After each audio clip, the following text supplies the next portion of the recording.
This is Charlie Gadzik, Chair of the Newcastle Planning Commission. It is March 22nd, and I am calling this regular meeting to order. Let's begin with a flag salute. Will you join me? I pledge allegiance to the flag of the United States of America and to the republic for which it stands, one nation, under God, indivisible, liberty and justice for all. Mr. City Clerk, will you call the roll? Commissioner Marsh. Commissioner Quigg. Here. Commissioner Densler. Here. Commissioner Van Atta. Here. Commissioner Kennard appears to be absent. And Commissioner Lowe doesn't appear to have joined us yet. Chair Gadzik. I know that Commissioner Kennard is traveling, so if there's no objection, we'll consider him excused. See no objection. Then let us move to the agenda approval or alteration. Does anyone like to make any changes to the agenda? Seeing none, we'll consider the agenda approved. Next is approval of the minutes of our February 22nd meeting. Does anybody have any changes to the minutes? Nope. Okay, we will consider those minutes approved.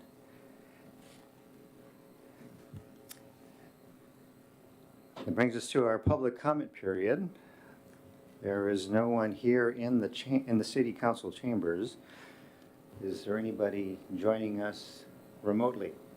There's not. And we will close the public comment period and move to commissioner comments. I invite any commissioner who wishes to make a comment to just jump in. I'll just mention that I'm already starting to see emails around this middle housing issue, just outside of city business. So it's getting out there. The activity in Olympia is catching people's attention. So this is very timely. So thank you for the education. My comment's kind of silly, but we took the group commissioner photo. What was that, like in December? I hadn't seen it. Oh. It's on the website. Today I was looking at for the planning commission agenda, and I was like, there's our photo. So anyways, if you haven't seen it, it's a great photo, but I just hadn't seen it. So anyways, it's up there being socialized, I guess. We don't have a picture printed yet for the wall, printed and framed for the wall, but yeah, it is up online. Okay, with no other comments, we'll move to reports. The chair has no report tonight. Director Hoffman, would you like to make a report? No formal report, but two updates. Comprehensive plan is underway. I would characterize the effort right now as they are reviewing all of our documents, the existing plan, creating a policy spreadsheet. First category is existing. Second category is draft. Third category will be recommended. So that's underway. They will be in town probably the third week of April. We're putting together a contact list with a primary purpose of those that don't normally participate being hopefully made available to meet with the consultants and staff and start the outreach. And then the other groups obviously are City Council, Planning Commission, some of our committees, but we're focusing, I believe, third week of April. And between now and April 10th, we'll put that together. Second update is the small cell wireless code amendments are underway. The consultant's going to spend a few weeks analyzing more our existing code and making suggestions and filling gaps of what's needed, and then meet with staff. And they've outlined what the deliverables are, and it's pretty impressive. It includes draft agreements, leases and so forth. So if PSE owns our utility poles, light poles and so forth, those agreements that would be needed in the future to implement the code that we're looking at would be part of the deliverables for you to review and consider. So that's underway, and whenever that's ripe or returns to staff, then we'll talk about adding it as an agenda item reflecting the comments from the last meeting, which I believe wasn't so much we want to learn about the technical aspects of 5G, but the aesthetics and the regulations and the policy and control. So we'll aim for possibly the next meeting for that. And that's it for tonight. I have a question, Mark. Today on Facebook, I saw the chief and city manager were at Starbucks saying hi to folks. Is our outreach going to include not only inviting people to come to us, but for us to go to them and meet people where they are for the public comment and all that good stuff? The opportunity will be there. The outreach and participation plan will include elements of that. At this point, we've looked into neutral site venues that are available, library, Aegis, so forth, Starbucks. That's what I wanted to ask about. People don't gather at Aegis or the library. They gather at Starbucks, they gather, they go to Tapatio, they go to, I'm not gonna name names because I'll get in trouble with the names I don't say here, but you'll hear me say that about 15 times this year, I'm sure, is let's go to the people. I know we invite people to the library, we offer them free coffee and donuts, but in my experience, those are poorly attended. So as much as we can meet people like the chief and, city manager did, go to where they are, that'd be fabulous. To get kind of a more diverse feedback from the community instead of the regular attendees. Thank you.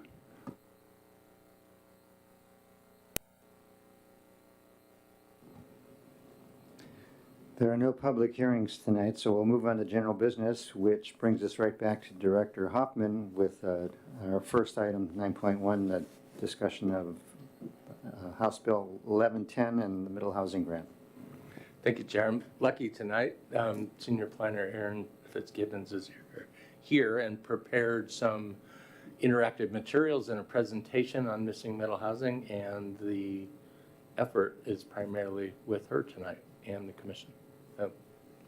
Thank you. Thank you, Director Hoffman. Good evening, everyone. So as you know, we're going to go over House Bill 1110. It's been an exciting day in Olympia. Update on middle housing. I'm going to talk about the deliverables and where we are, and if you have any questions during that or the discussion on House Bill 1110, please feel free to speak up. Don't wait till the end. And then we'll do the polling exercise. Hopefully everybody had a chance to read their packets, because some of the fonts are a little small on there. So anyway, I'm looking forward to doing that and getting everyone out of their seat. So just to remind ourselves where we are, the housing element, we went over that in the first meeting and in January, and it's to encourage the availability of affordable housing to all, promoting a variety of residential types, and encouraging preservation of existing housing stock. We're not looking to displace anyone. And then with House Bill 1220 in 2021, the RCWs were strengthened with this, with this plan for and accommodate housing affordable to all income levels. Oh, I see. And so that is, when we think about affordable, we're not just thinking about the sort of deed restricted type affordable. We're talking to anybody on the scale. So, and as we know, it's gotten very expensive to live here. We talked about Newcastle being a high capacity transit community, and I'd like to thank Commissioner Dantzler for some very good conversations about transportation and why are we considered high capacity transit. The reason being is that it's anticipated that there will be a bus rapid transit line along Coal Creek Parkway by 2050. I know it's way far off, it's a couple of years off, but also think our planning horizon is 2044, right? So these horizons are way out, and if they say 2050, it could be 2060. Hopefully I'll be retired by then, but yeah, we'll see what happens, but that is how we got categorized. The engrossed second substitute House bill made it out of the House. The last meeting in the House, they talked about, the bill went in with 4 units on all lots, and at the last minute, there was an amendment, which makes it engrossed, I found out, which allows 3 units per lot in all cities for less than 75,000 residents, which means there's potential that Newcastle could fall into this category of having 3 units. But it was in the Senate today, it was in the House committee, it passed into Ways and Means, so we're all just hanging tight and seeing what happens next. There we go. And just for visual reference, we've talked about the Newport Hills Park and Ride, the 44th Street BRT. So the one thing that's changed in the most recent version of the bill is that it's a quarter mile. We were talking half mile before from transit stops. It's quarter mile walk distance. And so these are not walk distance. So even these buffers may become smaller because of what our street network looks like, but it does make a lot more sense to base it off of a walking distance. Question? Mhm. Actually, 2 questions. One, the quarter mile, what is allowed within that quarter mile? Is it? Sorry. I should have said that. An increased density could be, I think it's up to 6 at this moment. It's 6 units within the quarter mile walk distance, So 3 everywhere else, but 6 within a quarter mile. as of right now. Mhm. And then the number of households that Newcastle should add by 2044, where did that number come from? Is that a regional planning commission target? That's from the countywide planning policies that King County puts out. Yeah. Thanks. And I should say that Commerce is also working on numbers as well, so. Aaron, help me out. The light gray circles and the dark, or the light yellow circles and the dark yellow circles, what was I couldn't keep up. Oh. Something about walking distances and quarter miles and half miles. Can you just maybe repeat what you said for me, please? Absolutely. So the half mile is this lighter yellow circle. A quarter mile is the darker area from these. These are bus stops. These are current bus stops. And we don't know where the BRT stops would be, so they're all shown here right now. And then the actual language of the bill as of today is it's a quarter mile walking distance. So when you think about the street and sidewalk network, that will dictate where these additional density is allowed. So the half mile is what was before, the quarter mile is what is new. And when you take into effect, it's not like a straight line, it's going to be even tighter compared to what it shows in the bubbles is, okay. Yeah. So basically the inside circles are the where it's covering right now in terms of close to buses. Okay, cool, thank you. I thought that's what you said, I wasn't sure though, thank you. Yeah, sorry, I think I got a little ahead of myself. We had a meeting last week with Commerce and all the grantees, talking about the grant updates now. One cool thing is that Newcastle's being considered for this place type atlas that Commerce and Opticos are working on together, which means Newcastle will be one of the sort of case studies for how middle housing could fit into our type of community. The map on the left here shows the other cities that are currently being considered for that. We should have the objective design standards, which basically means standards we can review ministerially, yes or no, does it meet it or not, by June. Those include what you see here so this is a side-by-side duplex, and they provide the building width and depth and gross built-up area, and then there's several pages and it's all put into chapters, and it talks about minimum lot size and what your setbacks should look like. But it's all based on the form and the type of structure. Racially I'm sorry, I'm having a hard time keeping up, I apologize. No, it's So, fine. It's place, the commerce, the place type atlas, that designation being considered as an example city, I'm not understanding what that means for us. And if you have any additional thoughts, Director Huffman, please feel free. But the place type atlas is it's a way to show how middle housing fits in different types of communities. So it'll show what does on an actual block level, what does a duplex look like in a Newcastle, and what does a triplex look like? And I don't know if they're going to go so far as where it's appropriate, but at least it's within the context of Newcastle. What does middle housing look like? And also the flavor, without getting into mandated architecture. They don't want to show us a duplex from Phoenix, Arizona. But examples of things that plausibly could fit into the existing character of our community.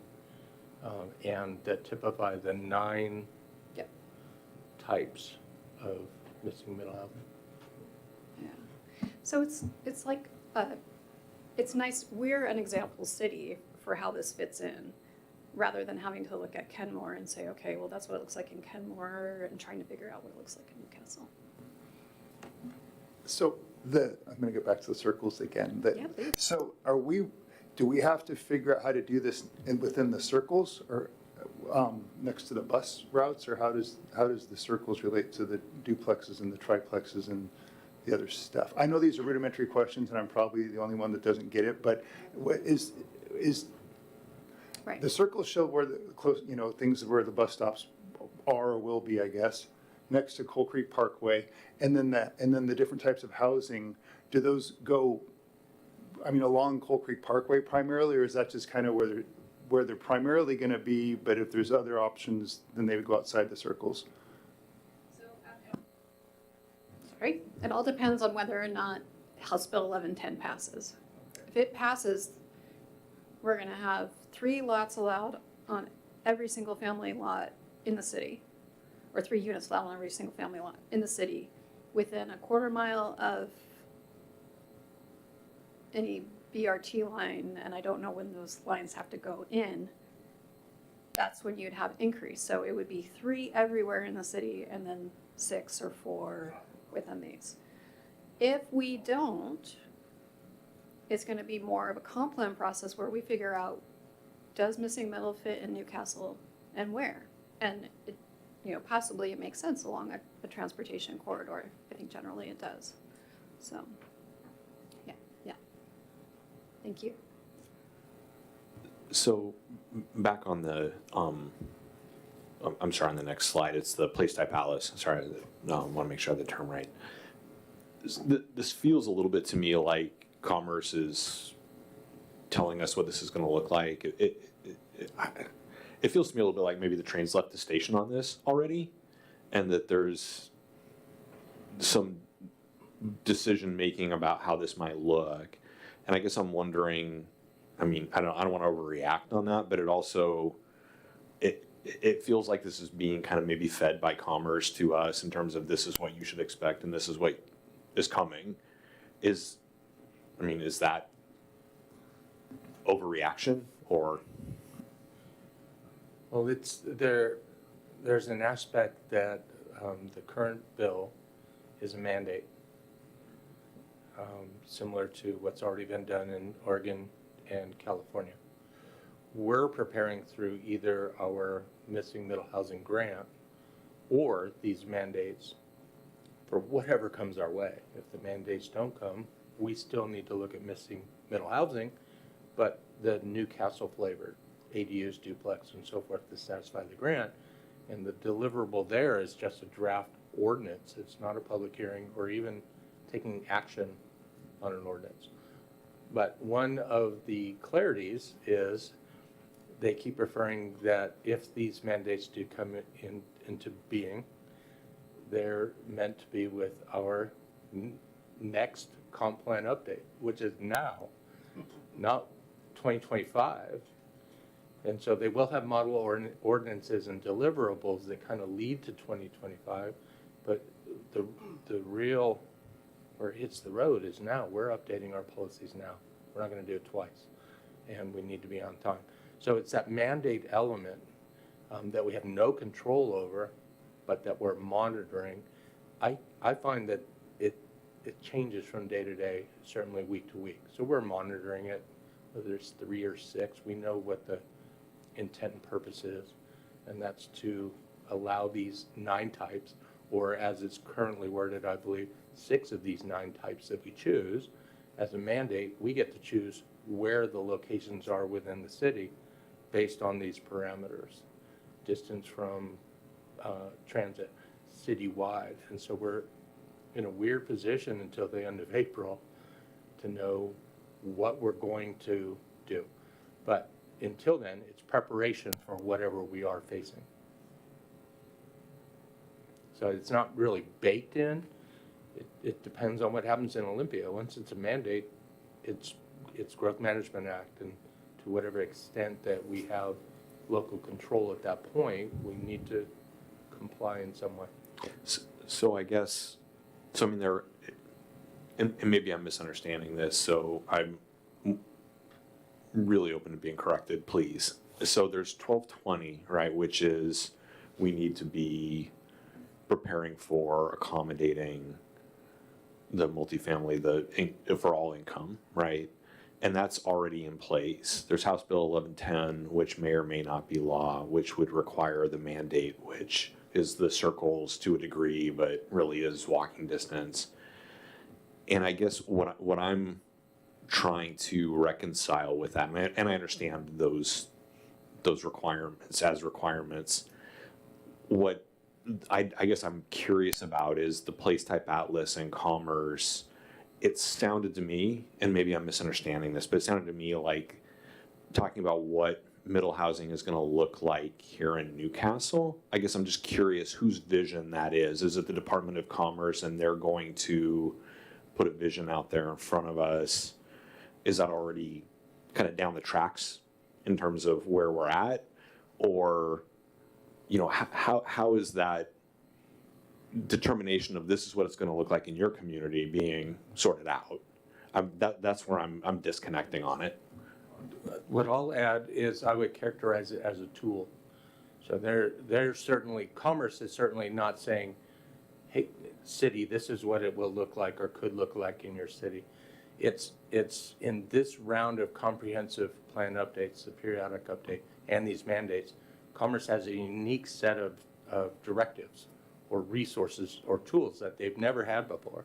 So their role is to provide the tools for which our commission and council and community can use to examine the policy. So the place type atlas is simply a tool to explain what missing middle housing is or isn't, how it could fit into the Pacific Northwest as opposed to California or Oregon, and to be used to educate. And that's staff's position. We're not going to decide policy, but we want to very much clarify what missing middle housing is or isn't, what the policy is or isn't, what the mandates and so forth, and then let the commission decide on the policy itself. So I would view it as a tool that may be helpful in that effort. Similar to the grant, the other tool that I've experienced not being there before, even with mandates, are the grants. This time they were actually funded and available. So it's a similar tool from Commerce like that, without Commerce mandating, similar to House Bill 1110, which is the legislature. Yeah, and I think a lot of, just to add, and maybe this is obvious from what Director Hoffman just said, but a lot of this is to help us go out and reach out to the public and talk to them about what middle housing is, because it's not what we've typically seen, where it's like, okay, here's the density here is 4 units per acre, and then the single family home, and there you go. It's, you know, what we're trying to do is stay within a form or a certain scale of development that is less incongruent with, from the, you know, there's the high rises to the single family homes. It creates something in the middle. So anyway. Chair Gensler. Chair Gadsby. May I ask a clarifying question? Certainly. Director Hoffman, is the idea that the tools from Commerce help to lay the groundwork for residential design standards that go with the mandate? Because do we have residential design standards in this community? Thank you. Yes and no. They inform, but they don't set them. If there is a mandate, they will say that we can't treat these missing middle housing types any different than single family. Administrative design review. Most cities have development standards and some design standards for single family, but they don't really dictate that. It's the apartments, mixed use and so forth that really have design standards. And so the tool aspect is that if this missing middle housing is fitting a duplex or a triplex or a quadplex into a single family detached neighborhood, the initial vision would be, oh no, my neighbor's going to have 6 of those on their lot. And that's not the case. It's going to be 6 units of density mandated to not have a process or design standards any different than single family, but that the unit size, footprint, setbacks are in the code, and here they are in this toolkit, adopted into the code that fit that duplex with the same bulk and mass as a single family detached. And that's what preserves, to whatever extent the community adopts them.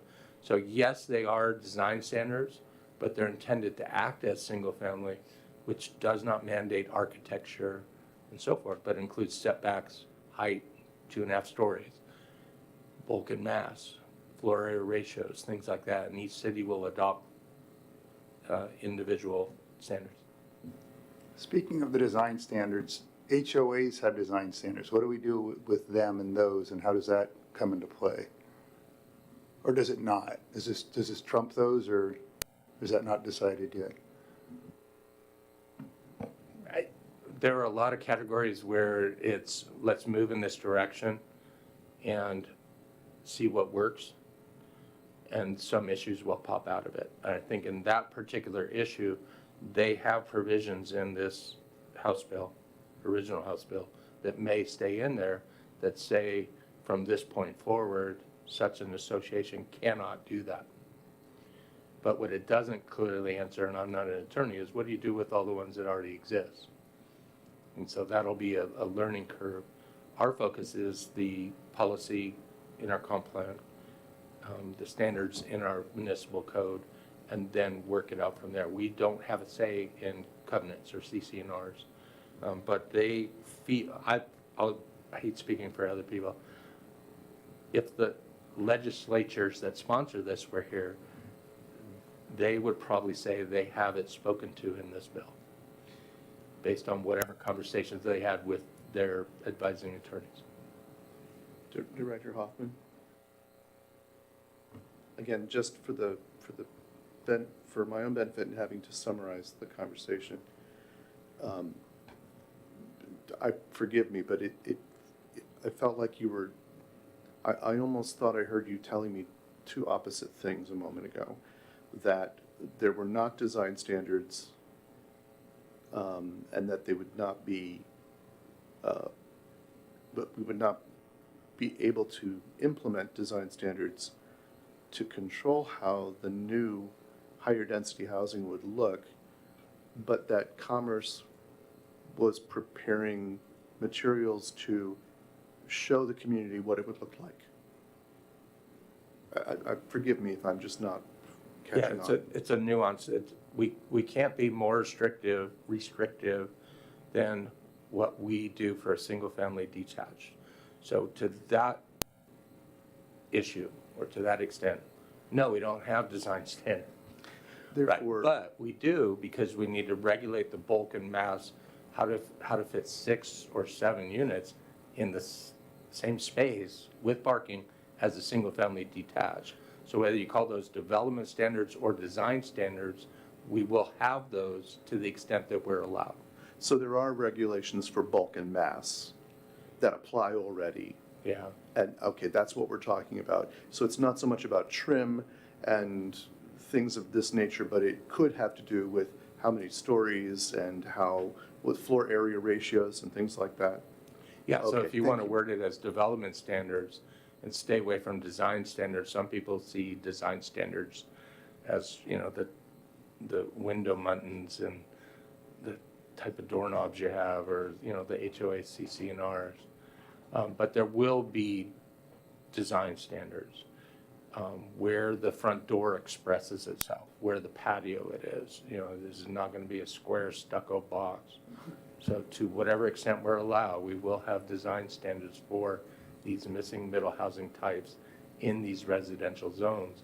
We're just going to be limited that we can't have them so specific, we wouldn't apply them to a single-family detached. That's where I think we run afoul of the legislation. So just to jump in, just to try on that, so the bulk and mass and where the doors express, those sorts of things, when you think of things like what Denver's gone through with slot housing and the challenges that they've had there, those sorts of things we would be able to manage here through design restrictions. Is that? And not just manage, but to ensure that they work in the field for a builder and aren't arbitrary. So we're not choosing a number saying, oh, 60-foot by 70-foot footprint works. We'll have a toolkit for that housing type that the architectural world says works. And by adopting those, that when it goes down the road and you get a building permit, one, it's livable, two, it can be built, and to some degree, it meets the market economics. Well, and I guess I'm thinking on, in terms of my comment about slot housing, that's more really an aesthetic determination, right? That's more what was offensive to the neighbors in the neighborhood where these structures were being built. So, and these are, what I mean by slot housing, if you're not familiar with it, they're buildings that were like fourplexes that were built out to setbacks around a very narrow corridor that then opened up into an internal courtyard, but from the exterior, they just look like these big massive boxes. I assume that those are things that we will be able to manage to ensure won't happen here. So, I mean, selfishly, I'm thinking my next door neighbor decides to tear down his house and build a fourplex. I don't want to live next door to a big milk crate, right? Those are the kinds of things that I think people in Newcastle are practically going to be worried about with this. And I guess that's part of what I'm wondering when we're talking about standards and kind of how this is being visioned by other people. Is there going to be a sensitivity to those kinds of things? I don't know if this speaks to the aesthetic types of issues that have also been raised, but I guess that's my concern here. I just want to add one more comment, is that I think it added to that challenge is that Newcastle neighborhoods look a lot different. It's not like we have one look throughout. You know, my neighborhood in the Hazelwood neighborhood looks very different than some other neighborhoods. And yeah, so when I think about this entity providing some examples, I mean, maybe it is just examples. And so we as a city would be able to choose a selection, you know, that it could fit into an existing neighborhood and then a different existing neighborhood. Is that the idea that? It is the idea, but I would characterize it as we're not going to get into architecture. We're not going to adopt, it must be a Craftsman until you get to 3 units, then it must be a modern Kirkland box of metal and, you know, so forth. We're not going to go, we can't go that far. But the toolkit will show what those styles require and what they can be without us mandating the architecture. So that's the easy way to say it. But bulk, form, mass, the other term that we're trying very hard not to use is form-based code, because these mandates are characterized as not being form-based code, but in some lens it is. But even then, it's still not architecture and to that degree. I'm going to keep going. Aaron, you are doing a great job of being patient with our many questions, so thank you, thank you, thank you. At work, they develop new tools, And they say, hey, does anybody want to try our new tools? They're fancy and they make your job easier. And I raise my hand, I try to use this new tool, and they say, oh, but Jim, you can't use Microsoft Word. Oh, Jim, you can't use Microsoft Excel. Oh, Jim, and all of a sudden I can't use the tools I'm used to, and I find myself as a guinea pig for this new tool I'm not used to doing. And it's challenging, it's exciting, but it's challenging. This may sound, I want you to take this in the way I'm meaning it, which is not concern, just a question. If we are a example city, are we going to be in a situation like we're kind of out in the front and we're kind of I'm just wondering, what does that mean for our city, right? Like if I don't know, if there's 1,000 cities in Washington State and we're one of the example cities, is that going to be like Jim Quigg at work not being able to use his Microsoft Excel where I'm like, oh no, I don't know how to do this. I'm just wondering, what does that mean when we're the example city? Well, I'm excited about it. We've been in the sandbox. We've been playing. We have had 3 meetings with Opticos, who's the consultant for commerce. So, you know, talking through some of these, not designs, but criterion for lots that would have this on them. And the tool is we get to be early users of that tool. So the cool thing is, you know, we have a lot of really interesting lots in Newcastle with the coal mines and the steep slopes and the wetlands. And how does this apply to our interesting lots? And so I think it's really exciting. And I think Newcastle is unique in that we're such a commuter city. I mean, commuter as in we're so close to Seattle and everywhere else, but we're small. And so it really is like, how does this work for us? And it's another tool, really. Maybe I'm too optimistic, but I'm excited. Can I ask a couple questions real quick? Yeah. Sorry. I got 2. No, actually, on the slide you're on, that house there that's under the word duplex,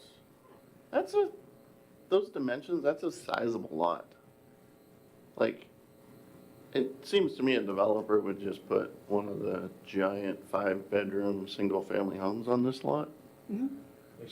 So what, is there some driving, even if all of this, you know, House bill stuff passes, is it still just economics that the developer would decide what to build? Yeah. Absolutely. Okay. Absolutely, there's no change to that. So if you view this missing middle housing legislation and the mandates as making it possible for them to decide to do something else, that's what it is. Okay. If the market demands 5-bedroom, you know, 2.5-story or whatever the development standards are, maximized FAR for a particular neighborhood or city, that's not precluded. Okay, interesting. And to some extent, that's the unknown. You know, a difficult question for staff at this point is, what's going to happen in the city? We have no idea. There may be little to no uptake in this. You know, if you look at some of a city's neighborhoods, and I won't name names, but just in my past, that have somewhat large lots, semi-rural, and 80-year-old homes, and you could fit 40 homes on there, those are ripe for any sort of redevelopment, whether it's like Heemstra and so forth. And it's not mandated they be missing middle. They would have the same rights they have right now.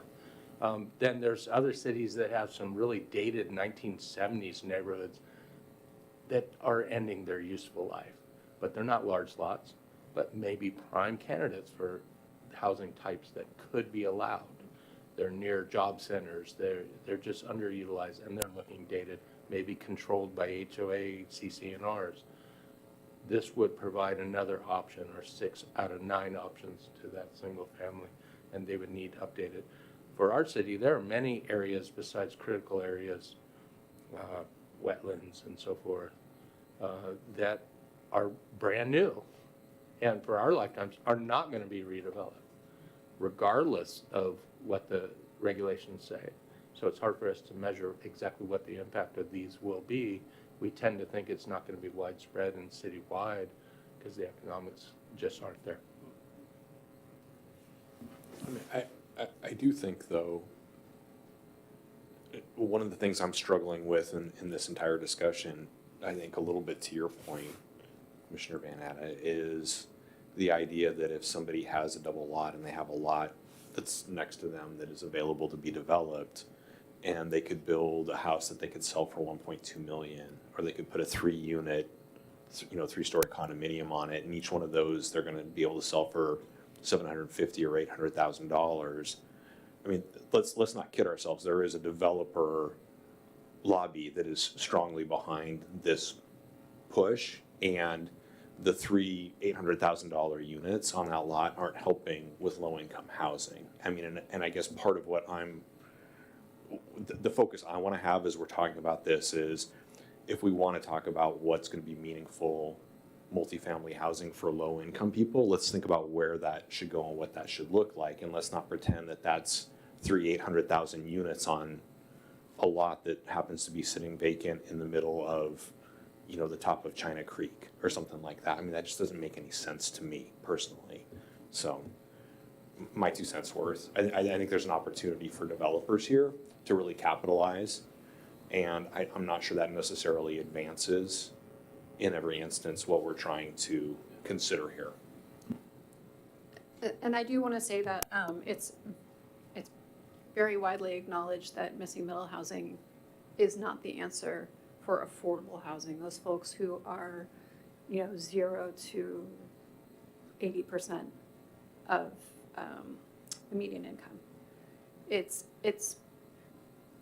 But I will say that considering that homes in Newcastle, brand new homes are going for $2 million, something that sells at $800,000 might be easier for someone to obtain who, two people just starting out in their careers and somehow have a large deposit. But, but I mean, it's, or just sold their,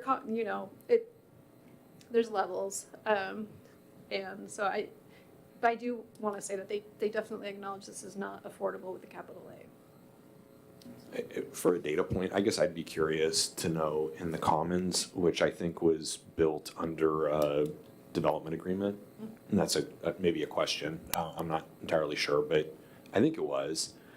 Yeah. Were there considerations made there? There were hundreds and hundreds of units built there. How much of that was really is what we would consider affordable housing today, right? I mean, that's a relatively new development. It was huge. It's important to our community. I don't want to downplay that at all. But I mean, I know people who were looking at homes there, people that I've worked with, that they were like, this is out of my price range. And, I don't get the sense that there's a lot of affordable housing that's there.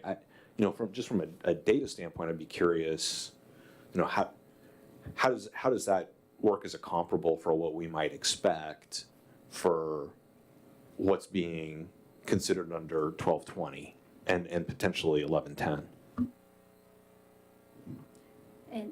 And I have a question. The condo we are going to build near the library, the water line, are they considered the middle housing or?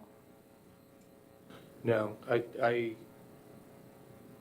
the prior meeting, our existing codes are geared towards single-family detached or mixed-use, high-density apartments, condos, and so forth. And what this is missing middle types, not income, but duplex, quadplex, high-plex, and so forth, and does not involve regulations or design standards. We already have those for those high-density projects like the water line and the commons.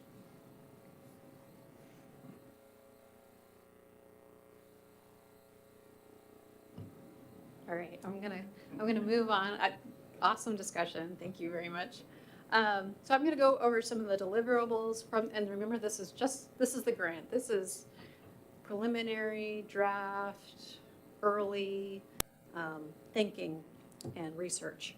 And so first there's an opportunities memo. So I'm taking a look at, what do we already have in our code and what supports this kind of housing. We definitely have a lot of policies about implementing a large mix of housing types. That's in a lot of different places. But then we also have portions in our code that state keeping the existing character of Newcastle, which is largely single family. Then looking from an equity review, are there codes that deter equitable development? And I'll be talking more about equity in just a second here. And then what could Newcastle consider to support missing middle housing? And this is really from okay, what are the different tools that are out there, and what could we do with our codes, and start talking through this. Then the next, did I put that there? So again, what's the character of Newcastle, and how, assuming that House Bill, I'm going to write this more from, I'm going to start the draft more from the standpoint of, and maybe get approval from Director Hoffman, that the community will need to, in the end, we're going to go through a comp plan process, and the community is going to have to figure out what feels like Newcastle to them. I mean, that's really where we're headed. But that's interesting. Okay. Another suggestion that I might put into this is a consideration for including zoning overlay for missing middle. So if it's not mandated, then something the city could do is put an overlay, or do we feel familiar with that term? Basically, it gives the developer the option of using our traditional zoning code or using this other types of code. So it's an idea, and then you can implement that in certain areas, just like we've done with the downtown standards. Community outreach. Right now, we have Eastside for All. They're a community-based organization based out of Redmond, I believe. They're working with 5 Arch cities to do outreach to underrepresented groups and community-based organizations within. So they actually know of a couple within Newcastle, or that do outreach, or that already have constituents in Newcastle. And then SCJ is also working on their outreach plan, as Director Hoffman already mentioned. And we're hoping to be able to somehow coordinate those meetings. We had a meeting with Eastside for All today, and it sounds like Guillermo, who is our consultant, is ready to attend everybody's meeting, so we're excited to have him. I had listed in the agenda, Bill, there were a number of different groups that we might reach out to. I didn't know if anybody in the commission had thought of other groups that we could reach out to. Were there any thoughts on that? Nathan Sticks runs the neighborhood community group, or whatever it's called. I forget the name of it, but he just sent an email out to all the different members saying, hey, do you guys want to stay involved, and when are we going to get together again? So Nathan Sticks, he's got a City of Newcastle email. I would ping him. He probably knows all those people. He's on the, he should definitely be on the list. He knows everyone.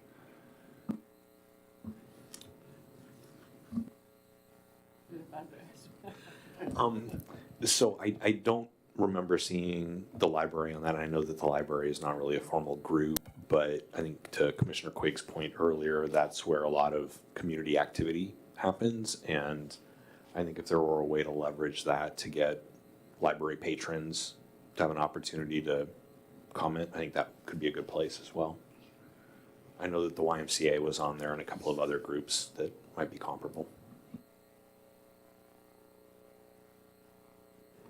And my input is somewhat more of a question, because I don't know exactly how the neighborhoods fall and what the organizations are, these neighborhoods that you're talking to, how it's organized. But it would be nice if we could hear from the people in Newcastle who are already in the middle housing, like the townhomes. And I know we don't have a lot, but we have some. The townhome, are they organized enough that we could ask them? Are they a part of neighborhoods that have They definitely have HOAs. structure? Yeah, yeah.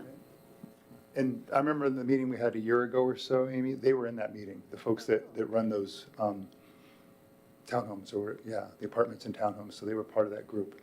They should definitely be there, I agree with her.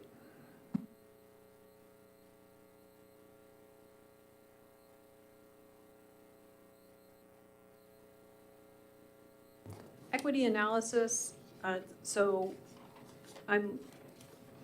we've been doing some research on past practices in Newcastle, and of course Newcastle is so new that we have to look through what was King County or even before. And it's been a bit of a challenge to find Newcastle data on past practices. And by past practices, I mean, for instance, redlining, if you're familiar with that practice, where it had to do with mortgage lending and risk. And then also deed restrictions. And so one thing that we have found is that this Hillman, and this is through a University of Washington study, they actually have a website where you can look at the past practices in different areas of the Puget Sound region. And Hillman's Lake Garden, Washington, C.D. Hillman was a swindler and a very interesting human being who made himself wealthy on property in the early 1900s. And he had a few developments in Newcastle. So I've been looking through old title reports that we've been getting, that we've had from different projects, to see if I could find any for ours. And I did find in Newcastle, but in Kennydale here, this Hillman's Lake Garden of Eden Edition #1 subdivision, they do have stipulations that properties could only be sold to white people. And interestingly, when you look at the percent of non-whites based just in that development, and then around it, and I didn't bring this with me, but I'm happy to in a future meeting, or just send it out, but you can actually see that that area still has a larger white population. And it may be topography, it may be, but I don't know. Anyway, it's interesting. What time period did you say this is from? So C.D. Hillman did his subdivisions in the early 1900s, like 1900 and 1920. So I'm trying to find different title reports that might have these kinds of restrictions still in them. And then, But those deed restrictions aren't enforceable now, are they? oh no, definitely not. Okay. But it's just historically it's just been shown that those properties that do have those people, there were even religious restrictions on other locations, and they kind of seem to lag in their change. Yeah. So Yeah.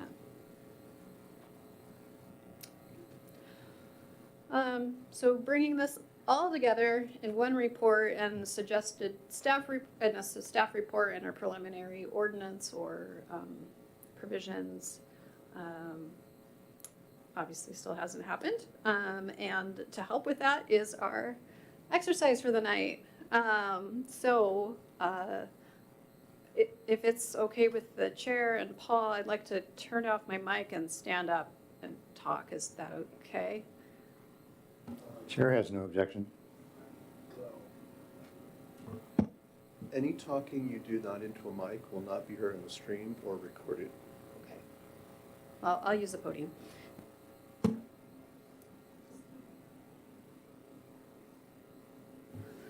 Just carry it around with me.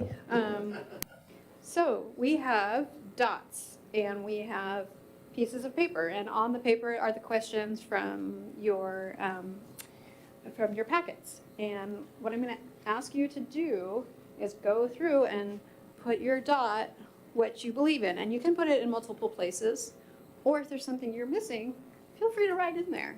And I'm going to take these considerations as we finish, staff are going to take these considerations as we finish the grant to help us sort of craft what we think Missing Middle might be able to achieve in Newcastle. And of course, as I said, this is very preliminary, so, and it also be a starting point for discussions with the community, so. So yep, and then at the end, there, on this table, there's one that says resources needed, please note any information that'd be helpful, there's some pens, you can write on there, like, please bring, you know, demographic data, or I need to know this or that. Feel free to write it in there, and we'll do that. Do we have a limited number of dots?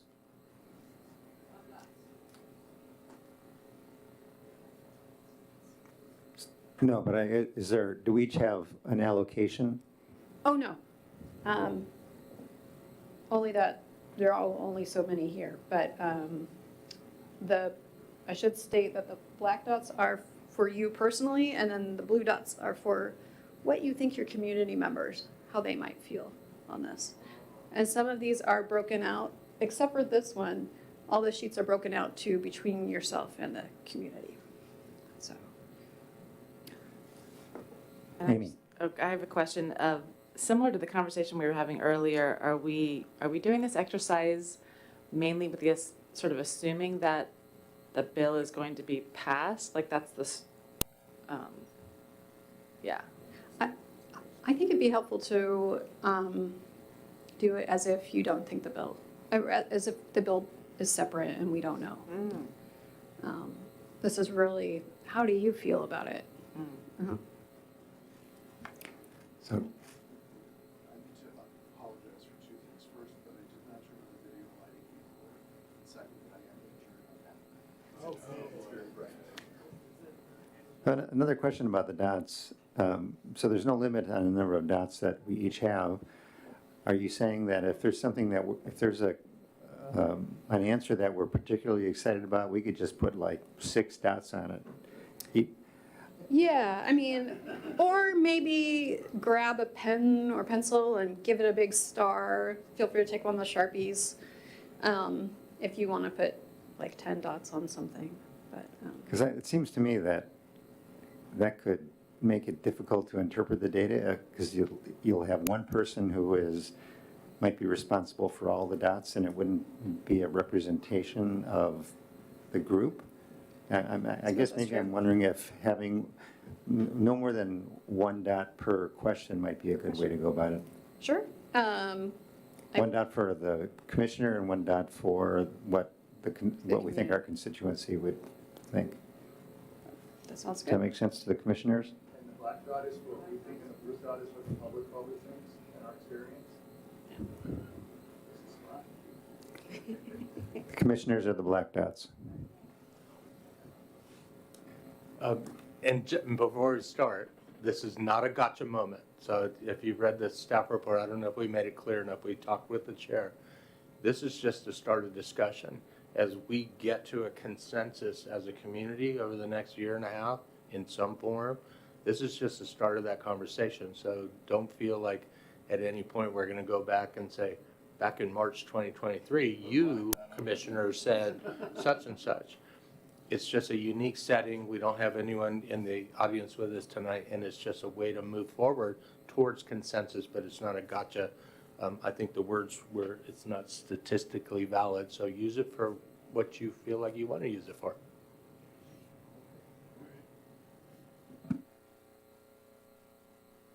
I'm going to give you, we'll start with 10 minutes. If you need more time, we'll go 15.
just gonna ask how everyone's doing. Do we need a little more time? Well, that's good too. Do another few more minutes.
It looks like there's a lot more blue dots than there are black dots.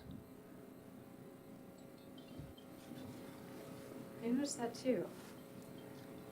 But we will take what we have. I was going to summarize these, but this one, I think we might wait to summarize this.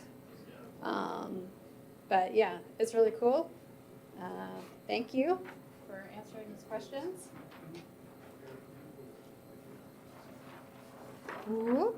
We will, I will summarize these for everyone. But I will go through the next ones if y'all are interested. We don't have anything else to talk about. I have a question for the commissioners. So maybe, Aaron, if you would hold up one of these in the front table here.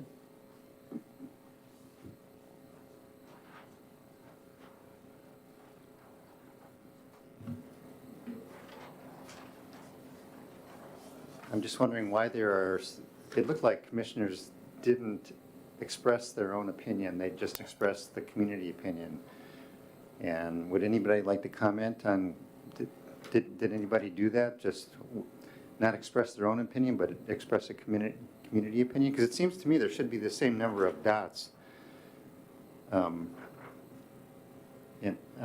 at black dots as there are blue dots, if everybody was answering the question. True. Well, although on these questions, it was kind of multiple choice. Like I would put a black dot on maybe the first 2 or 3, because they're distinctly different types of permitting, R4, R6.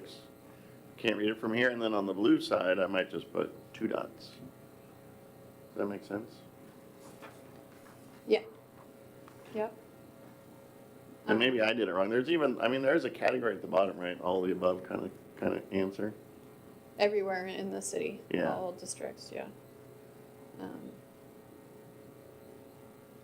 At least that's how I did it. Did everyone respond for themselves? Like this first one only has 4. I thought I did, but now you have me wondering whether I got distracted by something shiny. I mean, I guess I thought that I was taking the approach that I was doing a dot for every answer that I thought would apply for both the blue and for the black, but I mean, maybe in practice, I may have missed something, but it doesn't, you're right, there's not a lot of black dots there, so. Well, if anybody would like I think the idea is to look at kind of what we anticipate from the community and what we anticipate, or, despite what our own beliefs might be. And what's interesting is like on the sixplexes, you can see that it looks like near commercial areas seem to be pretty agreeable.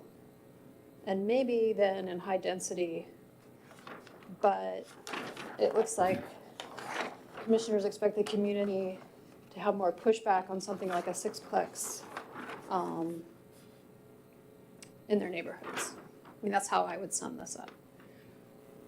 I mean, I think the risk potentially, maybe you're pointing toward, and I don't want to put words in your mouth, but I think that the risk is if there are a lot of blue dots but not a lot of black dots, it may look like we think the community would be supportive in a number of areas, but we personally aren't supportive in any of these areas.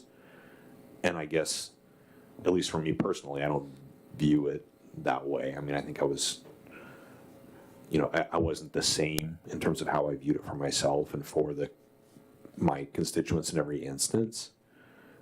But I am surprised and maybe a little bit concerned. I wonder if the gap in terms of black dots on those is inadvertent, because it does seem to imply that we aren't supportive of any of those in any of those circumstances. I'm guessing that's probably not the intent. Is that fair? Yeah, or maybe, I don't know. I might just suggest you leave them out there, and if any commissioner felt that they missed a question, they want to go back and add a black dot, they can do so after the meeting.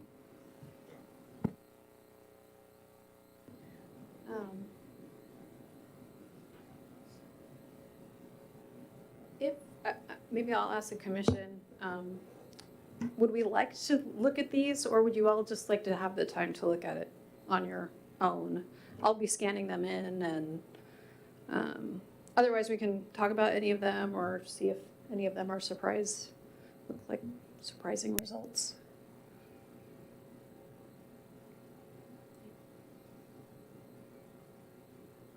Were you planning on writing some kind of a summary of them? Yeah. I'd be happy with that. Okay, let's do that then. All right. And I will close out this item from there unless there's anything further.